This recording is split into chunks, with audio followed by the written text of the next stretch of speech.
I'm Trudy Kerr, and welcome to The Interviewer. In this series, I talk to artists, campaigners, men and women of influence, musicians, performers, sportsmen and women, politicians, businessmen and women, and anyone who shapes the fabric of our society. On March the 11th, today's guest gave birth. Now, this isn't a rare life event on the grand scale of things, but it was a grand event for the Saliba family with the arrival of baby Ben, and a grand event for social media as we all waited to see when the little man would join us. Insta Queen announced to the world that Ben had arrived, and over 2,500 people responded. But I happen to know a little bit more about Tez's journey, as we'd been exchanging voice notes as my partner in broadcast crime walked around San Anton Gardens as her contractions started. Well, in true Trudy and Tez fashion, Tez is here on the show again to discuss Lil Man, her new life, and what having a baby is all about. Hello!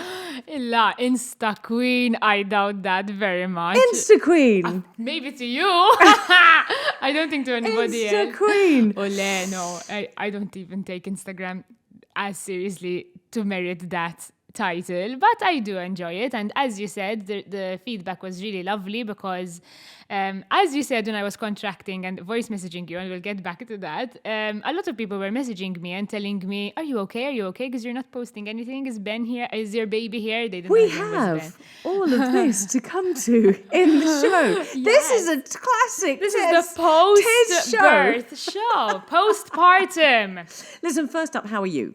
I'm very good. How are you? Brilliant. Well, thank you very much. I'm fantastic. Secondly, how is the quiet, sweet and well-behaved little man? You can't deny it because that's the only way that I've seen him. Ben has been amazing ever since I met him. I really can't complain. I hear some really tragic stories that scare me and terrify me. And then when I see the baby that I was given by the Lord Almighty, I'm like, okay, shut up. You really can't complain. But it's true. So Trudy and I went for cake, but you didn't have cake on your birthday a couple of days ago. And he was screaming before we left, and I'm going, Madonna, how am I going to do this? How am I going to take Trudy up to Imdina with this crying baby, And he was so quiet, so well behaved. Tez, not a peak. Not a peak. Not a and peak. I ovviamente, in Maltese, I touch right. I have this expression, which means I was kind of taking the mickey out of, obviously, by my own son, who was Well, because 7 prior weeks. to us going, you were showing a video of him screaming No. to my partner, Adrian, and you were saying, this is what the child that I have. And then I get in the car for 3.5 hours. And he was really good. Three It's and a true. half. No, not really good. He was silent. No, it's look, I really can't complain. And to anybody listening who does not have this right now, I'm really sorry. But I mean, there are waves, there are some days, some moments, some nights where he's screaming the house down, and the majority of the times, thank God, he is quite a good baby. So I really can't And complain. health-wise, he's good. Health-wise, yes, as far as I can tell, he's good, because I think that was my main concern because of my emergency C-section, but we'll get into that. Oh, we will. I know you have questions lined up. So. Well, listen, first question is, how is life post-birth? I tell you what I'm going to ask you. What if you could put this into one sentence, which I know is going to be very tricky for you, but Jesus! Of course it's if not. you could put this into one sentence, what is the biggest single change in your life? Oh, Trudy Kerr, you need to send these questions beforehand in one sentence. The biggest, it's very different. It's very it's different, and it's not. Let me. How can I put it into words? I'm still finding my feet. I don't think you ever really not stop finding your feet. I think you always do, because you're constantly adapting, and your life becomes like a hybrid of what it was and what it's somehow becoming, and you don't know what it's becoming. So you're constantly going, is this it? Is this it? Is this it? Because you know the life you had. You're entering a life you don't. You're in a life you don't, almost, because it's obviously my first child. I don't want a second, so this is my only experience. Oh, wow. We're coming to that one, I can tell you. If I have a second and the second watches this, she's going to be, or he is going to be like, but you didn't want me. But no, I don't plan on having a second. However, it's very different. I mean, people warn you that it's different. It's different and it's the same at the same time because I'm still me, Dave is still him.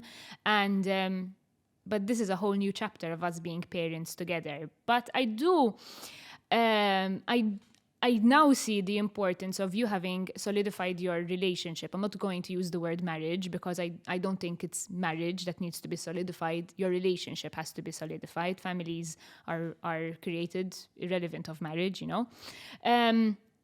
You do need to because it does test you. You're tired, you're frustrated when this baby cries and you don't know why he's crying. He's changed, he's fed, he's screaming the house down and you're like, what's the matter? Tell me. You're not getting a full night's sleep. Dave has to get up and go to work. I have to stay with Ben all day, you know? So you really do need to have a solid foundation. I have utmost respect for people that do this single-handedly. Utmost respect. And on the nights that I have cracked, in the sense that the stress of it all kind of gets to me a little bit, I do really think about parents who are doing this by themselves. Well, it's interesting that you mentioned Dave, because my next question is about Dave, and it relates to when we were having cake. Okay. You mentioned that people have said, oh, that's really nice, he's really helpful. And your response to that was? Well, he is his son.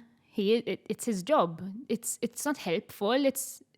He's his as well as he is mine. So when people comment this way and say, oh, he's so helpful, I hate it because it's like, it's my job and he's somehow contributing. And it's not the case. Ben is both ours. And yes, I suppose at the moment I would say I am the primary caregiver, because I am not going to work. I'm on maternity leave and I'm with him throughout the day. But, and obviously I can't say it's 50-50 because, as I said, the majority of the day he is with me. But he's not helping me out by changing a nappy. He's not helping me out by feeding him. He's not helping me out by giving him a wash. It's his job to do as well. This is something we both signed up for, and I come back to it. I would have not signed up to do it by myself. Definitely not. But this is... I'm going to stop you because I'm realizing I'm possibly painting a picture of it being the hardest thing in the world. I'm a couple of weeks in, so right now, as I said, I'm still trying to find my feet. It is not the hardest thing in the world. Of course not. But it is a big change in the sense that that you do have to have your relationship solidified before your child comes, I would say. You mentioned when we talked prior to giving birth to Ben, when we had a show where you were just about to give birth, that I wasn't afraid of the birth. You mentioned you were not afraid of the birth. You were afraid of the 18 plus years of I'm still there. That's why I don't think you ever really stop figuring it out and adapting and having this hybrid situation of who you were and who you're becoming. But the birth still didn't scare me when push came to shove, pun intended. But it was a bit, it was not how I expected it to go. Well, are you okay if we talk about the birth? Of course. Because, as I said, we were talking a great deal before you gave birth. During your contractions, you're walking around in San Anton. You remember we were talking, yes, I can remember, and praying and all sorts. And having these conversations, I was felt very privileged and honoured to be having this as you were describing in great detail what a contraction felt like. So for the first time in my life, because I'm not a parent, I was like, oh, that's what it's all like, you know? So for me, it was really cool. And then you said that you'd gone into hospital. We spoke as you went into hospital. And then a few hours later, as you've mentioned before, you switched to radio silence. Yes. And I checked. I was otherwise occupied. Well, I checked to see if there was any news that Ben had arrived. And after a few more hours of radio silence, I assumed something was wrong. And I just messaged to say, we're thinking of you, we're praying for you, and indeed, things didn't go as smoothly as you hoped for. So what happened? So, I started getting contractions very early in the morning, at about 3 o'clock in the morning, and they feel like period pains, I would say, and they start in Parentcraft, which is kind of the course that Mater Dei Hospital offers when you are becoming a parent. They always say, they feel like they're really far away. They feel like they're really far away. And I kept saying, what the hell do they mean? They feel like they're far away. But I understood it when I felt it, because the contractions come in like waves. Like when you have a period pain, you get the beginning of it, and it becomes really intense, and then it kind of, like a wave. And they were really far away, so the wave and the pain was very, very, I could handle it very well. And I called my mom, who is a midwife. I told her, I think I'm having contractions. And she said, okay, have your waters broken? I told her, no. I told her, what do I do? She told me, well, if you're feeling okay, let's get your waters to break naturally. So pack everything up and go for a walk. So that's what I did. You went for a walk to get your waters to break? Yes, but it didn't work. I'm just thinking of you walking around San Anton Gardens and something. But it's not like it happens in the films. You don't get this like massive gush of, you do get a bit of water, but it's not like a pool.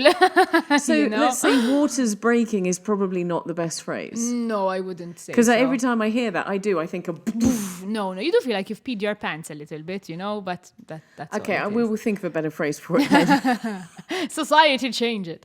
Anyway, so Dave had a viewing in because he's a real estate agent, and he was in Balzan, and I told him, drop me off at San Anton, and I will just have a walk around. And I did, and I was there for about an hour, and I was messaging you, and everything was fine. I was like pulling over, holding onto a bench whenever I got a contraction, and life went on, kind of thing. And sorry, can I just stop you? Did anybody that was walking around San Anton Gardens, seeing you holding onto a bench and going like this, did anyone stop and ask if you're okay? No, they didn't. It was quiet on a Thursday morning. So. Oh, fair enough. And anyway, San Anton got sick of seeing the not parrots, what are they? Those at San Anton? Peacocks, all these peas.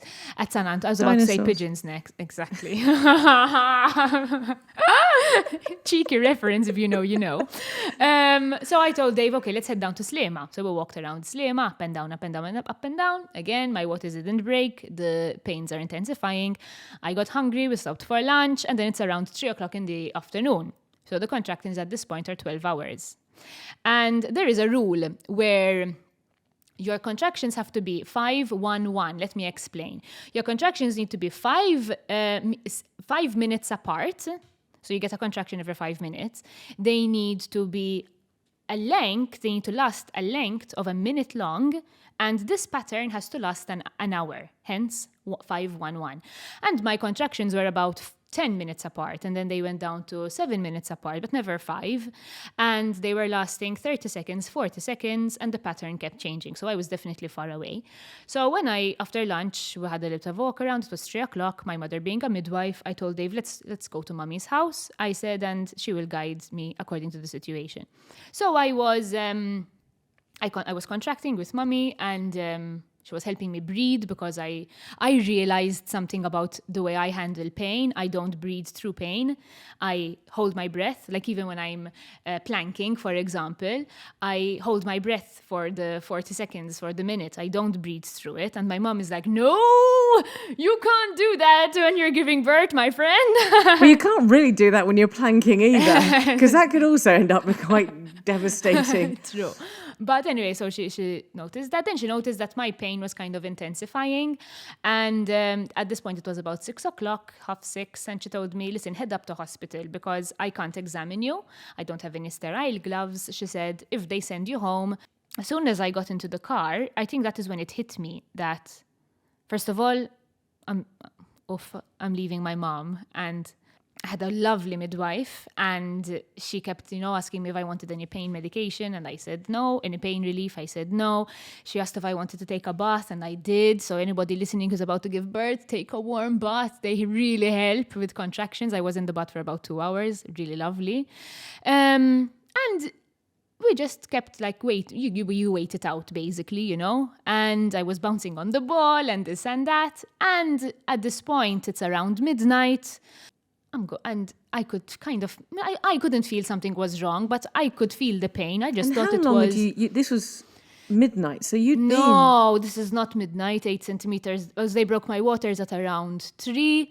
So this would be around 4:30. So you've been going for 26 hours? In total, it was 27 hours. Wow. Which is not pleasant, obviously, but yes, it is what it is. Okay. But 27 hours of contractions or 27 hours of labor. If you're contracting at the beginning, you're not in labor. You're in labor, you know, when you're about to start pushing and all of that. Okay. My midwife is constantly monitoring my heart rate and Ben's heart rate to see that the heart rate is okay. And this is at around 5:30, I would say. His heart rate starts to drop. And I am still 8 centimeters dilated and I should be 10. And when a midwife tells you, Tez, we need to go into a C-section, you need to go to a C-section. Why? Because a midwife will always push you towards a natural birth. So if a midwife is telling you, we need a C-section, you kind of take the advice. And I was like, C-section? No C-section. We've been at this for 27 hours.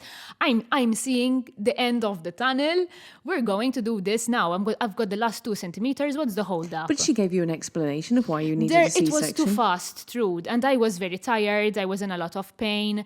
And then before I even know it, a bunch of doctors come in and they're telling me, we're taking you into surgery, and they're taking off my earrings and this and that. And they're gowning me for the theater. And they're talking to me and telling me, while you were in surgery, we might cut this and we might do that. And I'm like, what are you saying? I said, can you speak to my husband, please? I don't know what you're saying. Why are we even going into a C-section when we were getting ready to start pushing? I'm not understanding. And my midwife was saying me, there's a chance his cord is wrapped around his neck. And I'm like, what? Before I even know it, I am in a theater. Before I knew it, I hear this baby cry, and they lift him up, يخسر from his legs, and they show him to me for like 3 seconds, and they rush with him, and I'm like, what the hell just happened? And when they rushed with him, I was just left there, and they're stitching me up, and the first thing I said was, oh my God, I failed. And I started really crying, and I couldn't understand how... I didn't understand what had happened. And the surgeon, after she finished stitching me up, really kind of her, I think noticed I was in such distress and I was crying and sobbing. She turned to me and she said, can I explain something to you? And I said, of course, she's the surgeon. You can tell me anything you want. And she told me, I really wish you could record my voice so that whenever you have this thought of you being a failure, you can listen to this explanation and you can hear what I'm about to tell you. She said, you are not a failure. She said, these things happen. An emergency C-section is not a bad thing. This is what you had to do as a mother to get your baby safely out into the world. She said, yes, it's not a planned C-section because like that you can mentally kind of prepare yourself, you know. She said, however, do you know why we had an emergency C-section? I said, no. She said, there was an issue with the cord. And I said, it was too long. It was wrapped around his neck. And she said, no. She said, it was too short. And I said, what do you mean too short? I told her, I've heard of a cord being long and he kind of gets tangled in it and all of that. She said, no. She said a normal cord is roughly about 50 to 60 centimeters. She said a short cord is about 35. She said yours was roughly 20, 25.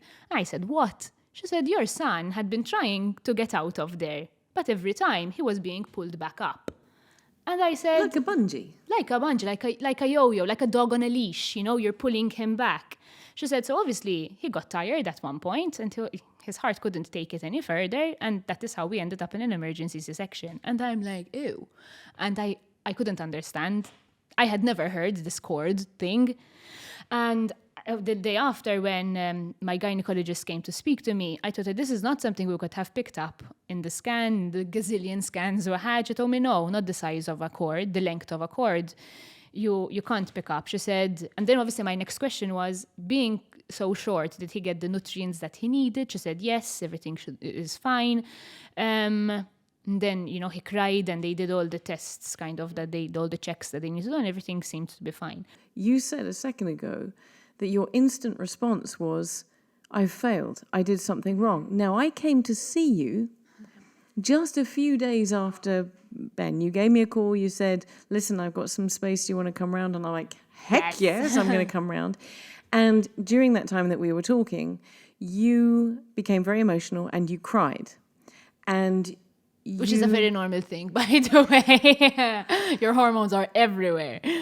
And you said at the time that your hormones were everywhere, but you also said because you had failed. And I made a kind of irrelevant joke about the fact that your sex life would still be better because you hadn't given birth naturally. But you said that you failed. Before we move onto any other topic, why? Why would you feel you? So because I'm not a parent, so I might feel that I'm a failure because I haven't had children. You had a child. I know. And you I know. gave birth to a beautiful child just because it wasn't Let me natural. tell you, I think it is. How can I explain it? And I don't mean this in any way that is hurtful towards you because you don't have children at all. But I feel like maybe it's society, I don't know, but even I myself said our bodies are made to do it. That is why I wasn't afraid of the birth, because this is something our body as women was made to do. Not to say that is all we're made for, definitely not. But I felt like my body failed me because for whatever reason, first of all, the umbilical cord was a glitch in nature that I couldn't understand. This wasn't something that I was responsible for. It's just a glitch in nature. But I felt, and this is why I felt like I failed. First of all, I was really close. I felt like I trained for a marathon. And the full marathon, because you do the full, I do the measly half when I do it. But imagine, I trained for a full marathon. I did all the training. I'm on race day. I've left in Dina, and I get to the ferries in Slim. I'm seeing the finish line, and I twist my ankle right at the end. So that to me felt like a failure because of what happened on the day. But you still crossed the finish line. But I still crossed the finish line, but because somebody came and helped me. And it's like somebody put me on a wheelchair and wheeled me in.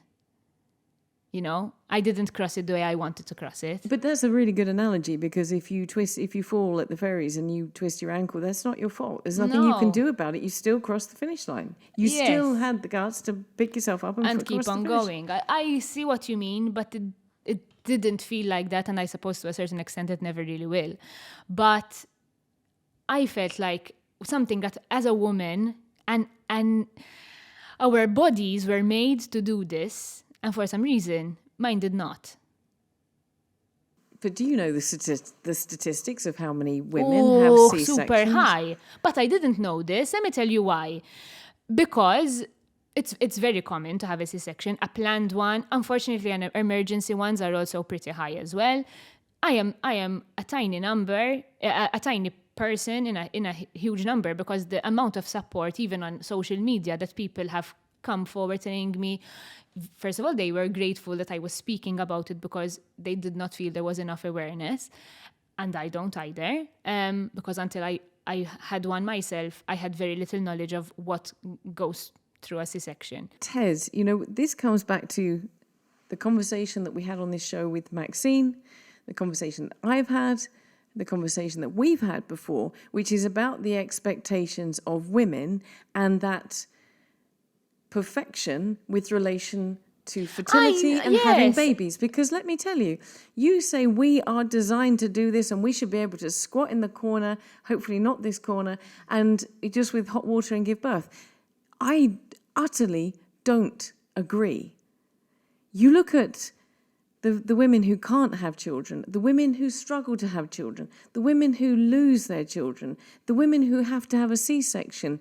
I think we are given this picture of perfection, and it's absolute crap. Bullshit. Yes. Which is why I then said, okay, I think I want to take to my social media and speak about it, because this is what I meant by possibly it's society that kind of makes you I don't know. Even the fact, I'm not blaming my family at all, but we are a family of women. My mother had 4 of them, birthed them naturally. My sisters all had kids. I have 5 nephews and nieces and 1 nephew from my side. They all gave birth naturally.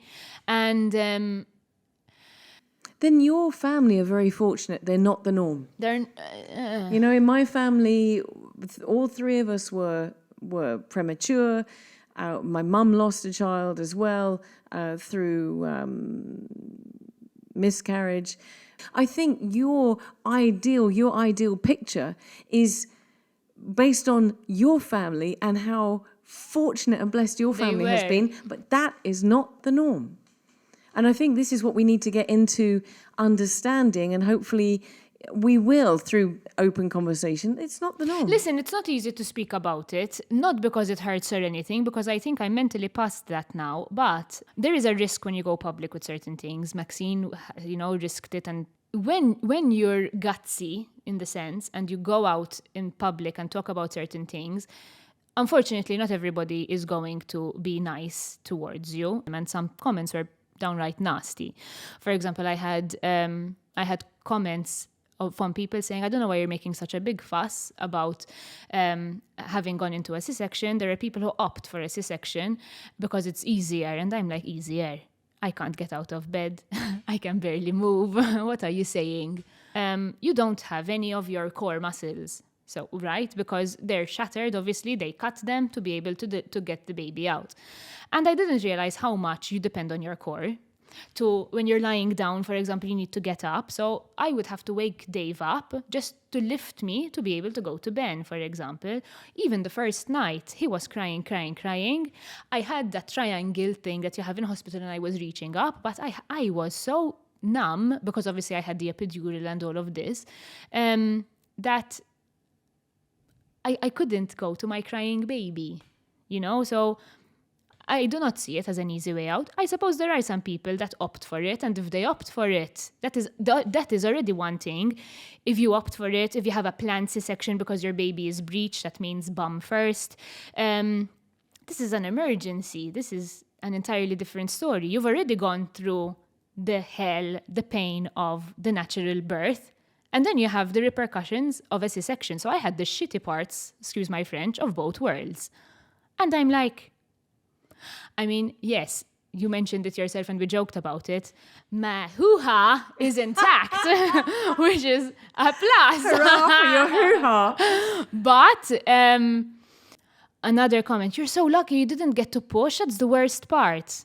Okay, thank you very much. You get these comments and, you hear them once, you hear them twice, and you're like, you're so lucky now.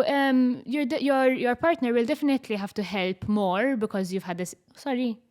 But this is exactly what Maxine and I spoke about on this show. People saying, you're so lucky because you don't have children. You're so lucky because you don't have to have children. Silly. People should never use that word, you're so lucky. No, because they're not know. in that situation. You are not in that place. And yes. Therefore, that conversation is completely irrelevant. I feel lucky that at the end of the day, I have a healthy baby. And had they not intervened when they intervened, had I not been at Mater Dei, had I opted to give birth somewhere else, I could be telling a completely different story now. People will always kind of give you their 2 cents about things, and you just smile politely and say thank you. You do? Sometimes I give them a piece of my mind. Sometimes. So listen, we've talked about your birthing experience. We talked about you and your role as a mum. Let's talk about you as Tez. As the last question, I want to come to you as Tez. Okay. Because when we went for lunch, we talked about your opportunities in theatre. You said there are some exciting opportunities coming to theatre in Malta. And you obviously are extremely passionate about that. But how does this fit? How does this fit into you as a role as a mum? Are you frustrated? Do you think that you will be able to get back to being Tez, the person? I'm going to stop you. I don't see it as get back. I've never left. I'm still me. I will remain me. There's always obviously parts of me that I wouldn't say get chipped away, but I will always be Tez, the singer actress. Now I'm also Tez, the mum. And I think it's about finding a balance between both. You need to have a very good support system, which thankfully I seem to have. We'll see when I take on a production, how supportive it is. But he seems to be very okay with it, because I auditioned recently, and when I told him I'm going to go for the audition, how do you feel about it? He said, oh, I assumed you were going. So it was very like, okay. Whenever I do get an opportunity on stage, I feel very lucky and very privileged to have been selected. So I feel it's got very little to do with me and what I want to do, because even pre-Ben, there were many times that I wanted to be part of a production and I didn't get the opportunity to. So that there's that element of it that is out of my hands. But now, not only am I competing with the rest who are extremely talented, I am competing with possibly people who do not come with certain baggage. Baggage. I don't mean to call my son baggage, miskeen. Bend the baggage. Bend the baggage. But I may come with certain limitations. Not that I'm ever going to enter a production and be like, oi, I can't do Sunday morning. I wouldn't do that. But I don't know, there may be some kind of emergency because I am another person's primary carer. So I don't know what a producer might be like, but there may be a chance where they have me and someone else who is equally as talented and can do the role just as well. I may come with certain limitations. This person is not a mother, and so may not ever be like, oh, I'm sorry, my child is sick, I can't make audition, I can't make rehearsal.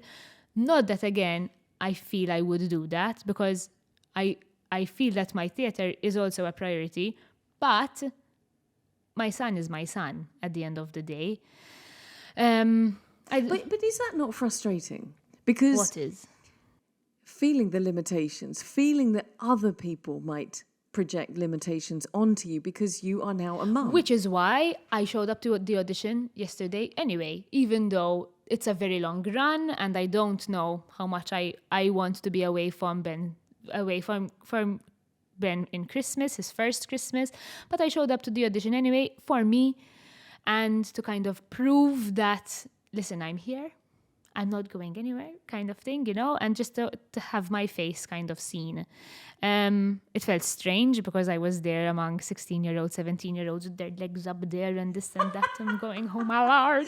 Welcome to my world. But I'm glad I went. It felt a bit like the first pancake, you know, when you're making pancakes and the first one kind of stacks and then you don't know. Never made a pancake. Never made a pancake.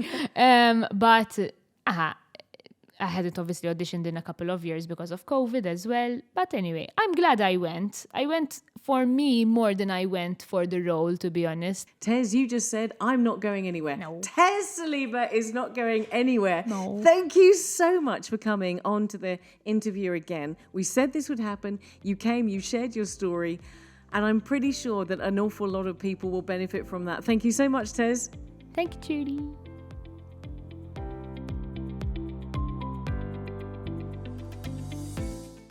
For those willing to change the world one step at a time. For those dreaming of sustainable living.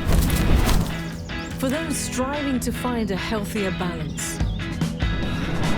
For those always believing. Browns and Viridian. Love the planet, love yourself.